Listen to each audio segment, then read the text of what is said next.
सबसे पहले पढ़ेंगे कूलम्ब्स लॉ के बारे में। सो कूलम्ब्स लॉ क्या होता है वो आज हम डिटेल स्टडी करते हैं। इससे पहले हमने क्या पढ़ा कि इलेक्ट्रिक चार्ज के बारे में पढ़ा एंड चार्जिंग बाय इंडक्शन के बारे में पढ़ा, तो उसके बारे में हम थोड़ा बहुत पहले डिस्कस कर लेते हैं। कि जैसे हमने चार्ज के बारे में पढ़ा कि चार्ज 2 टाइप्स का होता है, positive charge and negative charge. Electrons पे नेगेटिव चार्ज होता है एंड प्रोटॉन्स पे पॉजिटिव चार्ज होता है। और चार्ज सबसे इम्पोर्टेंट बात जो हमने पढ़ी थी कि जो पार्टिकल्स होते हैं उनकी एक इंट्रिंसिक प्रॉपर्टी होती है जो फोर्स क्रिएट करते हैं। जो 2 टाइप के फोर्स होते हैं, repulsive force and attractive force. तो रिपल्सिव फोर्स और अट्रैक्टिव फोर्स होते हैं वो कौन से टाइप का चार्ज है और कौन कौन से टाइप के चार्ज के बीच में लगते हैं। तो लाइक चार्जेस के बीच में रिपल्सिव फोर्स लगता है एंड अनलाइक चार्जेस के बीच में अट्रैक्टिव फोर्स लगता है। तो कूलम्ब्स लॉ है वो भी इसी बेसिस पे हम आज पढ़ने वाले हैं कि एक्चुअली में ये 2 चार्जेस पे फोर्स से कौन कौन से फैक्टर्स पे डिपेंड करता है वो बताता है। कि जैसे यहाँ पे 2 चार्जेस हैं Q1 एंड Q2, जिनको हम बोल सकते हैं कि स्टैटिक पॉइंट चार्जेस हैं। तो फ्री स्पेस में रखे हुए हैं या किसी न किसी एक मीडियम में रखे हुए हैं। तो इनके बीच में जो इलेक्ट्रिक फोर्स है वो इनके चार्ज के मल्टीप्लिकेशन के डायरेक्टली प्रोपोर्शनल होगा और इनके बीच की जो डिस्टेंस है उसके इन्वर्सली स्क्वायर के होगा। ओके, सो हम बोल सकते हैं कि जो फोर्स है वो directly proportional to the multiplication of charges and force is inversely proportional to the square of the distance between the charges, F inversely proportional to 1/r²। तो अब इसको हम ऐसे भी लिख सकते हैं कि F proportionality to Q1 Q2/r²। तो यहाँ पे प्रोपोर्शनल का साइन है। तो मैथमेटिक्स में जब भी प्रोपोर्शनल का साइन हटता है तो एक कांस्टेंट आता है। तो यहाँ पे एक बहुत ही इंपॉर्टेंट कांस्टेंट आता है, एफ इज इक्वल टू के Q1 Q2/r²। और ये जो कांस्टेंट है इसको हम बोलते हैं कूलम्ब्स कांस्टेंट बोलते हैं। ओके, एंड ये कूलम्ब्स कांस्टेंट होता है, इसकी वैल्यू क्या होती है वो हम देख लेते हैं। कि यहाँ पे से कूलम्ब कांस्टेंट की वैल्यू क्या होगी, के इज इक्वल टू 9 × 10⁹। अब इसकी यूनिट क्या होगी, जैसे ये फोर्स वाला फॉर्मूला है इसमें फोर्स की यूनिट क्या होती है, न्यूटन।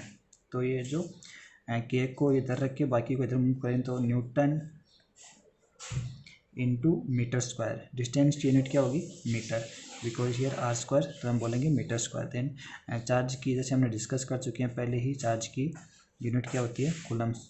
तो यहाँ पे कूलम्ब² हो गया। तो एक्चुअली में जो कूलम्ब कांस्टेंट होता है उसकी जो फिक्स वैल्यू होती है 9 × 10⁹ न्यूटन इंटू मीटर²/कूलम्ब²। ओके, सो के की वैल्यू क्या होगी, 1/4πε0। तो ε0 क्या होता है, परमिटिविटी ऑफ फ्री स्पेस।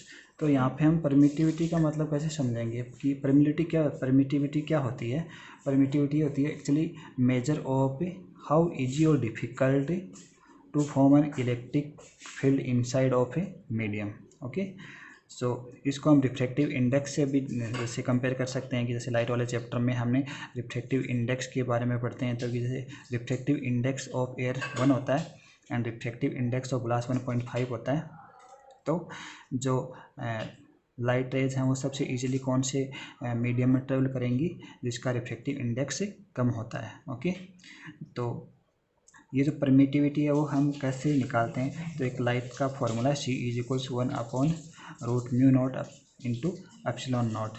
तो यहाँ पे μ0 क्या होता है, परमिएबिलिटी ऑफ फ्री स्पेस। तो परमिएबिलिटी क्या होती है, permeability actually measure of the ability to form magnetic field of a medium. Okay, of a medium. तो इन दोनों को हम ऐसे समझ सकते हैं। एक्चुअली में ये समझने के लिए है। अब इनकी वैल्यूज क्या क्या होती हैं वो हम देख लेते हैं। कि μ0 की वैल्यू कितनी होती है, 40 × 10⁻⁻7 एंड ε0 की वैल्यू कितनी होती है, 8.85 × 10⁻12 होती है। ओके, सो कूलम्ब्स लॉ की डेफिनेशन के बारे में हम डायरेक्टली हम बोल सकते हैं, जैसे हमने बोला था कि the electric force between two static point charges is directly proportional to the multiplication of charges and inversely proportional to the square of distance between them. Okay, तो इसको तुम लोग ऐसे लिख सकते हो, डेफिनेशन अपने आप बना के लिख सकते हो। डेफिनेशन को रटने की ज़्यादा ज़रूरत नहीं है, बस हमें डेफिनेशंस ऐसे बना के लिखनी है। जैसे हम बना के लिखेंगे तो बहुत ही ईजी रहेगा और हमें ज़्यादा बहुत कुछ याद नहीं करना पड़ेगा। बस तुम्हें सिर्फ इसके कंसेप्ट पे ध्यान देना है कि क्या है, मतलब कूलम्ब्स लॉ क्या होता है। एक्चुअली में कूलम्ब्स लॉ क्या बताता है, the quantity of electric force between two charges. Okay, तो यहाँ पे कूलम्ब्स लॉ की डेफिनेशन ऐसे, electric force between two static point charges is directly proportional to product of charges and inversely proportional to square of distance between them. तो ये ऐसे definition भी तुम लोग लिख सकते हो। ये 1-2 नंबर का क्वेश्चन आ सकता है किसी भी एग्ज़ाम में।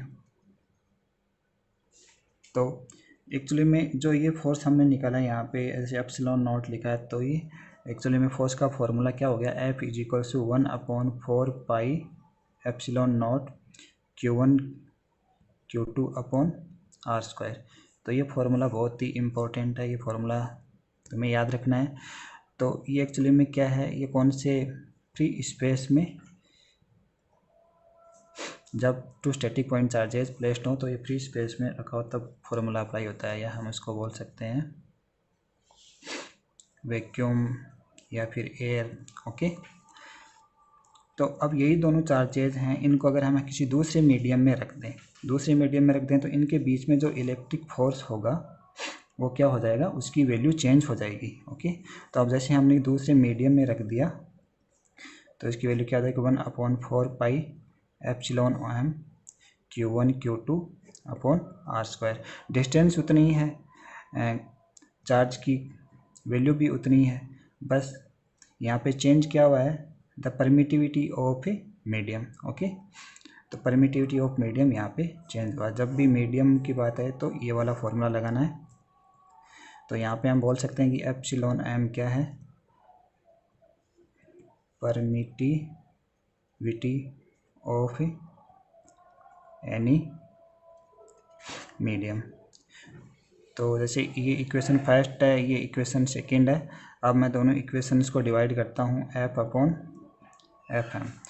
तो देखो Q1 Q2 upon R square ये दोनों में सेम है, तो ये दोनों आपस में एक दूसरे से कट हो जाएंगे। 4 पाई से 4 पाई कट हो जाएगा, तो यहाँ पे क्या बचेगा, 1/एप्सिलॉन नॉट अपॉन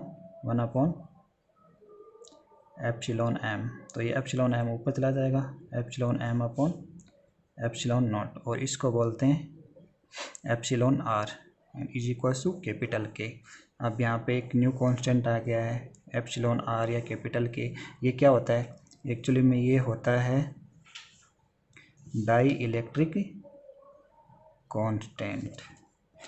अब डाई इलेक्ट्रिक कांस्टेंट के बारे में हम कैपेसिटर वाले चैप्टर में इसके बारे में अच्छे से स्टडी करेंगे, तब मैं बताऊंगा। और इस पे जैसे ये जो फार्मूला है ये बहुत ही इम्पोर्टेंट फार्मूला है, इसको बस तुम्हें याद करके रखना है।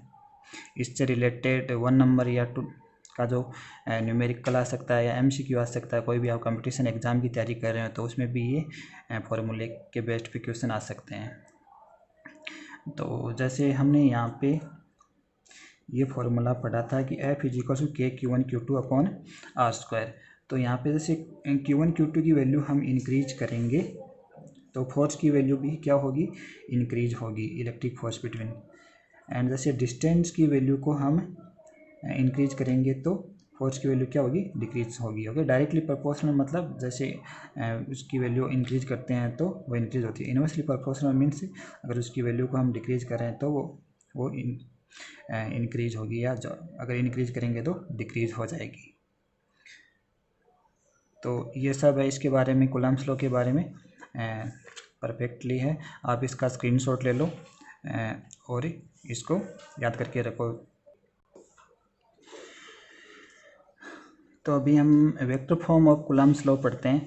तो vector form of Coulomb's law में हम स्टडी करेंगे कि ये दो स्टैटिक पॉइंट चार्जेस हैं, वो एक XY प्लेन में प्लेस्ड हैं। ओके, तो इनकी पोजीशंस होंगी कुछ according to the X Y plane. So यहाँ पे r1 vector and r2 vector, ये दोनों इसके पोजीशंस वेक्टर हो गए।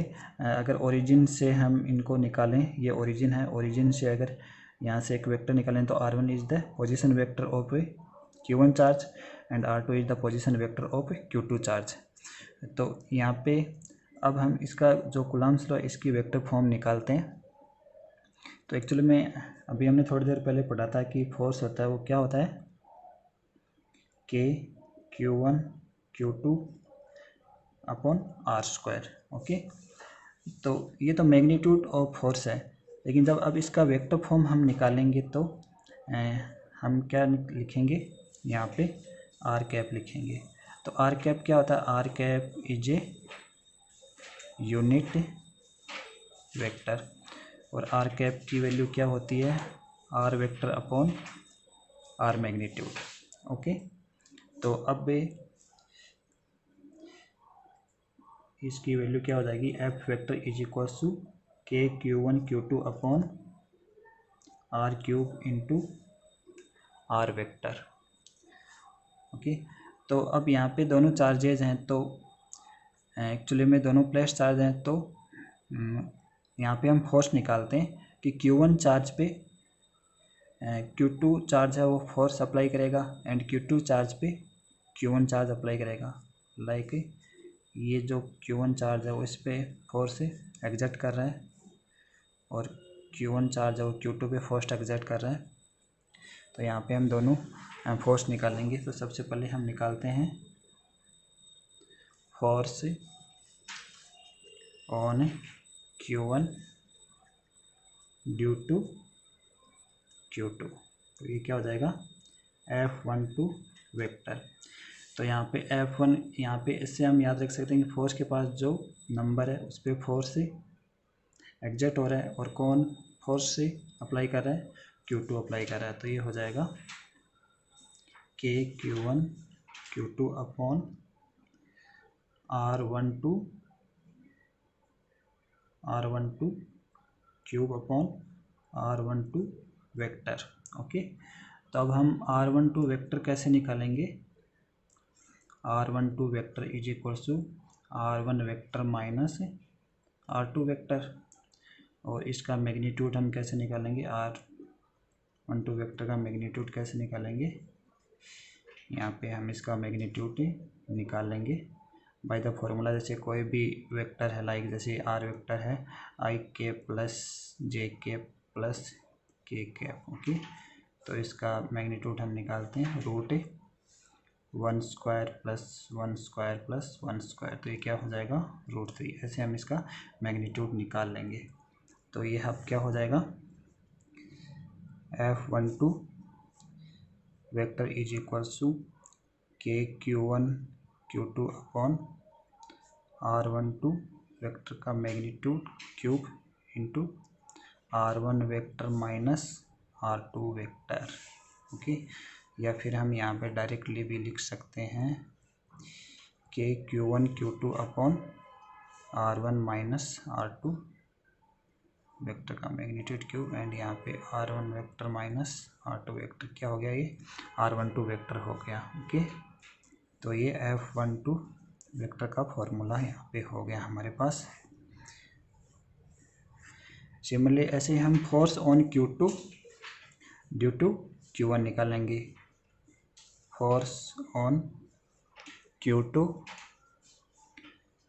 Due to Q1, it means F21 vector, मतलब 2 पे फोर्स अब एग्जर्ट हो रहा है, कौन अप्लाई कर रहा है, Q1 अप्लाई कर रहा है। तो इसका फॉर्मूला क्या हो जाएगा, k q1 q2 upon r21 cube into r21 vector. तो यहाँ पे r21 वेक्टर क्या हो जाएगा, r21 vector is equals to r2 vector minus r1 vector, और इसका मैग्नीट्यूड क्या हो जाएगा, r2 vector is equals to r2 vector minus r1 vector.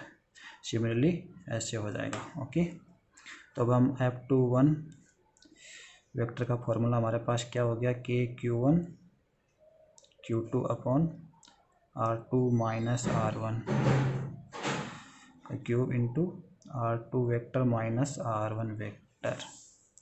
Okay, तो एक्चुअली में इनका अगर हम मैग्नीट्यूड देखें तो दोनों का मैग्नीट्यूड तो क्या है, सेम है। F21 magnitude is equals to